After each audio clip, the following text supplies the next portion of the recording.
معبودان باطلا کا انکار جن کی اللہ کو چھوڑ کر پرستش کی جاتی ہے، ان کے وہ ہمارے نفس، ہمارے جو پرسنل ڈیزائرز ہوتی ہیں جو ہمارے دماغ میں چل رہی ہیں، ہمارا پرسنل لائف سٹائل ہے، ہماری خواہشات نفس بھی ہو سکتی ہیں، ہم کبھی اس کی بات بھی سن رہے ہیں، کبھی اس کی بات بھی سن رہے ہیں، کبھی وہ ساری چیزوں کو چھوڑ کے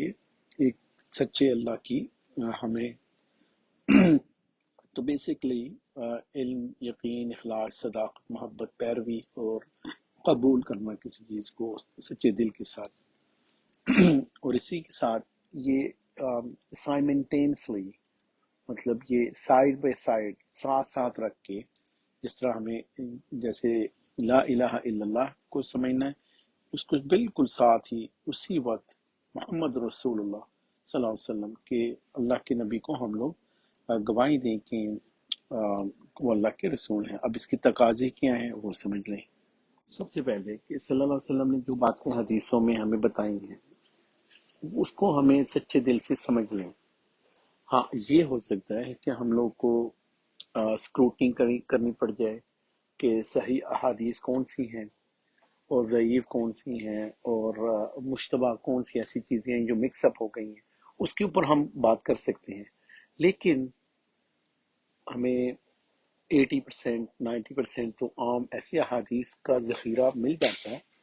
جس میں صلی اللہ علیہ وسلم کی بتائی ہوئی باتوں کو ہمیں بڑے آسانی سے ایکسس ہے، ہمیں پتہ ہوتا ہے کن چیزوں سے منع کیا ہے، کن چیزوں کے بارے میں بتایا ہے، یا قیامت والے دن کیا ہوگا۔ قرآن میں بھی ہے یہ ساری چیزیں، لیکن جو اللہ کے نبی صلی اللہ علیہ وسلم نے اضافی چیزیں بھی بتائی ہیں احادیث میں، ہمیں اس کا ادراک بھی ہو، یقین بھی ہو کہ اللہ کے نبی نے جو چیزیں بتائی ہیں یہ ہو کے رہنی ہے، کیا قبر میں ہے، کیا یوم محشر میں ہے، کیا وہ ہمارے لائف سٹائل میں، دنیا میں ہم لوگ۔ تو اگر ان چیزوں کی ہمیں سمجھ ہوگی سب سے پہلے، تو ہم ان چیزوں کو جن سے خبردار کیا ہے، دور رہنے سے کہا ہے، وہ اس سے ہم دور رہیں گے، اور جن کو چیزوں کو ایمفیسس کیا ہے کہ ہم ان کو کریں تو ان کو پھر ہم کر سکیں گے۔ لیکن اگر علم ہی نہ ہوگا، یا ہم لوگ ایسی احادیث جو اتھینٹک ہی نہیں ہیں ان کے اوپر رلائی کر کے زندگی بسر کر رہے ہوں گے، تو پھر تو بہت بڑا ڈیزاسٹر ہے، پھر تو مطلب اس کو سمجھ ہی نہیں آئی۔ سب سے پہلے اللہ کے نبی صلی اللہ علیہ وسلم نے جن باتوں کو ہمیں جو بتایا ہے ان کو سچا بھی مانیں، اور پھر ان کو ہم اس کی اطاعت بھی کریں، جن چیزوں سے روکا ہے اس سے باز بھی رہیں۔ اور بڑی امپورٹنٹ چیز یہ ہے کہ جس طریقے سے اللہ کے نبی نے ہمیں بتایا ہے قرآن اور سنت سے، کیونکہ قرآن بھی تو اللہ کے نبی صلی اللہ علیہ وسلم نے بتایا ہے نا، تو قرآن اور سنت میں جیسے حدیثوں میں جو جس طریقے سے عبادت کا ہمیں کہا ہے، ہم اس کو ایز از کریں۔ جب ہم لوگ اپنی طرف سے 1.5 اشارے لگاتے ہیں کہ تھوڑا اور بڑھا دو، یا تو اس کو تھوڑا کم کر دو، اس کو ماڈیفائی کر دو، یہی بدعات میں جاتی ہے، یہی شرک میں جاتی ہے۔ ہمیں وہی 1400 سال پہلے جیسے اللہ کے نبی نے کیا تھا اس کو کاپی پیسٹ کر کے ہم وہیں پہ رہیں گے، اس کو نہ بڑھائیں گے نہ کم کریں گے۔ اس کے ساتھ ہی ہمیں عام مسلمانوں کو نماز کیسے ادا کرنی ہے، زکوٰۃ کیسے دینی ہے، کم از کم اپنا حصہ تو پتہ ہونا، وراثت کا پتہ ہو، کہ ایک انسان کو یہ تو پتہ ہوتا ہے، چلو ساری لیجسلیشن نہیں سیکھنی، یا آپ قرآن میں پڑھتے ہو تو بھول بھی جاتی ہے، لیکن یہ تو پتہ ہونا کہ میرے ایک بیٹی ہے اور ایک بیٹا ہے، تو میں نے وراثت کیسے تقسیم کرنی ہے، ایک کو دگنا حصہ ملنا ہے، ایک کو ایک ملنا ہے۔ اپنے حصے کا تو اس کو سمجھو، اپنے حصے کا تو اس کو، اپنے لواحقین کو اگر قبر میں اتارنا ہے تو اس کے کیا لوازمات ہیں، اپنے حصے کی تو نماز یا وضو تو پتہ ہونا کہ وضو کیسے کرتے ہیں۔ کئی لوگوں کے وضو میں غلطیاں ہیں، کئی لوگوں کی نمازوں میں غلطی ہیں، بچپن میں سیکھی ہوئی ہیں اور وہی کاپی پیسٹ کر کے چلا لیتے ہیں ہم لوگ۔ اب یقین کریں میں نے جتنا اس کو نماز کو اور وضو کو سیکھا، مجھے over the period of time کتنی غلطیاں مجھے ملی۔ رمضان کے روزے کیا رکھتے ہیں، جو بنیادی جو احکام ہوتے ہیں، اللہ کے نبی نے جو بیت اللہ کا حج کے بارے میں بتایا ہے، تو ٹھیک ہے جب انسان نے حج کرنا ہو تبھی اس کی ڈیٹیلز ہمیں پتہ، لیکن موٹی موٹی چیزیں تو انسان کو پتہ ہو۔ اس کے بعد جو تیسرا سبق ہمیں بتایا وہ ہے ارکان اسلام کے رکن کون کون سے ہیں اللہ، تو یہ ہمیں 6 ارکان جو پتہ ہیں، ہم لوگوں نے رٹے بھی ہوئے ہیں، ہمیں پتہ بھی ہے۔ آمنت باللہ و ملائکتہ و کتبہ و رسلہ والقدر خیرہ و شرہ من اللہ تعالی والبعث بعد الموت، لیکن کم از کم ہمیں اس کا ادراک ہو کہ یہ کیا چیزیں ہیں۔ یہ ہیں اللہ کے اوپر ایمان لانا، فرشتوں کے اوپر ایمان لینا، سارے فرشتے اللہ کی مخلوق ہیں۔ جبرائیل علیہ السلام کے بھی ایمان نہیں لائیں گے تو ہمیں یہ کیسے پتہ چلے گا کہ قرآن اتھینٹک ورژن میں ہمارے پاس پہنچ جائے؟ تو اللہ کے اوپر، اس کے بعد فرشتوں، یعنی یہ پوری چین ہے جو آپ کو اور مجھے جو پوری لیجسلیشن مل رہی ہے، پوری گائیڈ لائن مل رہی ہے، اپنی زندگی گزارنے کا جو طریقہ مل رہا ہے آخرت کا، کیونکہ ہم لوگ انویسٹ کر رہے ہیں اپنا ٹائم، اپنا پیسہ بھی انویسٹ کرتے ہیں زکوٰۃ میں، حج میں، اپنا کاروبار چھوڑ کے نماز پڑھنے جاتے ہیں۔ اگر ہم لوگ یہ نہ کریں تو جیسے ایک ایتھیسٹ زندگی گزار رہا ہے، وہ اپنے اس کو کھلی چھوٹ ہے، اپنے پیسے میں سے وہ ایک زکوٰۃ بھی نہ دے، نماز بھی نہ پڑھے، وہ اپنا کاروبار نہیں چھوڑتا، اس کے زیادہ گھنٹے لگتے ہیں، تو ظاہری بات ہے کہ وہ اس دنیا میں زیادہ کمائی کر رہا ہے۔ لیکن اگر ہم لوگوں نے اپنے آپ کو مسلمان کہا ہے تو ہمیں ہر وہ چیز، کیونکہ ہم لوگ اس دنیا سے آگے بھی ایک دنیا کی بات جو ہم لوگوں نے سمجھنی ہے، تو ہم لوگ اس کو بھی تھوڑا سا اس بینک میں بھی اپنا نیک مال جمع کرتے ہیں۔ اس کی وجہ سے ہمیں کوئی چیزیں، ہمیں اپنی جان کو بھی تھوڑا سا رات کے ٹائم اٹھنا پڑتا ہے فجر کو، یا پھر ہمیں عشاء کو، یا پھر ہمیں روزہ رکھنا پڑتا ہے، کبھی بھوکا پیاسا رہنا پڑتا ہے، یا یہ ساری چیزیں۔ تو ہم عام انسان سوچے گا میں اس پہ کیوں عمل کروں، کیونکہ یہ قرآن میں لکھی ہیں، تو پھر حدیث میں ہے۔ تو ایک انسان جو نیا مسلمان ہے وہ سوچتا ہے کہ پھر وہ ساری جو چین آف کمانڈ ہے اس کو سمجھنا ضروری ہے کہ یہ مجھ تک کیسے پہنچا۔ اب آپ کو اس کو سمجھیں گے یہ 6 ارکان کیسے ایک دوسرے کو انہوں نے کیسے پکڑا ہوا ہے۔ سب سے پہلے ہم اللہ کے اوپر ایمان رکھتے ہیں، تو اللہ نے فرشتوں کے ذریعے کچھ کام کروائے ہیں، جس میں سے ایک کام یہ تھا کہ وہ جبرائیل علیہ السلام کو انہوں نے ایلوکیٹ کیا کہ وہ لوح محفوظ سے قرآن کا جو اتھینٹک کاپی تھی وہ اوور دی پیریڈ آف 22 اور 23 ایئرس، 22-23 سال میں وقتاً فوقتاً وہ اللہ کے نبی صلی اللہ علیہ وسلم کو ان کے دل کے اوپر اتارتے تھے۔ اور یہ سارا کام حجاز کے اندر ہوا، مطلب کہ عربیہ کے اندر،